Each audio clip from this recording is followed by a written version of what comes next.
நாம் தமிழர் கட்சியின் சீமானுக்கு எதிரான திருமண மோசடி வழக்கின் விசாரணையை 12 வாரங்களுக்குள் முடிக்க வேண்டும் என்ற சென்னை உயர்நீதிமன்றத்தின் உத்தரவிற்கு உச்சநீதிமன்றம் இடைக்கால தடை விதித்திருக்கிறது.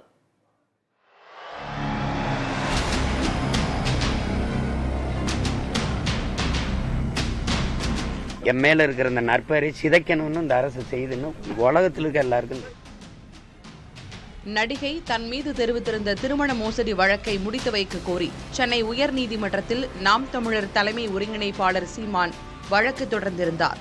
இதை விசாரித்த நீதிபதிகள் வழக்கில் பல்வேறு கேள்விகளை எழுப்பியதோடு சீமானிடம் 12 வாரங்களுக்குள் விசாரணை நடத்தி அதன் அறிக்கையை தாக்கல் செய்ய வேண்டும் என கடந்த 21ஆம் தேதி காவல்துறைக்கு உத்தரவிட்டனர். இதை எதிர்த்து சீமான் தரப்பில் தாக்கல் செய்யப்பட்ட மேல்முறையீட்டு மனு மீதான விசாரணை உச்சநீதிமன்றத்தில் நடைபெற்றது. சீமான் மீதான வழக்கை நடிகை 3 முறை திரும்ப பெற்ற போதும் திமுக அரசு காழ்ப்புணர்ச்சி காரணமாக அதை மீண்டும் தொடங்கியுள்ளதாக வாதிடப்பட்டது. இதையடுத்து வழக்கு விசாரணைக்கு இடைக்கால தடை விதித்து நீதிபதி உத்தரவிட்டு விசாரணையை மே மாதத்திற்கு ஒத்திவைத்தார். மேலும் இவ்விவகாரத்தில் இரு தரப்பும் அமர்ந்து பேசி சமரச தீர்வு காண வேண்டும் என்றும் நீதிபதி அறிவுறுத்தினார். இதற்கிடையே மதுரையில் செய்தியாளர்களிடம் பேசிய சீமான் உச்சநீதிமன்றத்தின் உத்தரவை வரவேற்பதாக தெரிவித்தார்.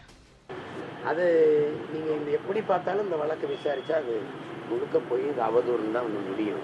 ஒரு திட்டமிட்டு சுமத்தப்பட்ட பலி இழிவுதான். இப்போ அதனால தான் இதை நம்ம அதுக்கு போனோம். இப்போ இந்த இடைக்கால தடையை நான் வரவேற்கிறேன். மறுபடியும் மேலதிகமாக நாங்கள் எப்படி நகரணுமோ சட்டப்படி அதை நகரணும். எனினும் இவ்வழக்கில் இரு தரப்பும் சமரசமாக செல்லுமாறு நீதிபதி கூறிய யோசனையை செயல்படுத்த வாய்ப்பும் இல்லை, தேவையும் இல்லை என சீமான் சுருக்கமாக முடித்துக் கொண்டார்.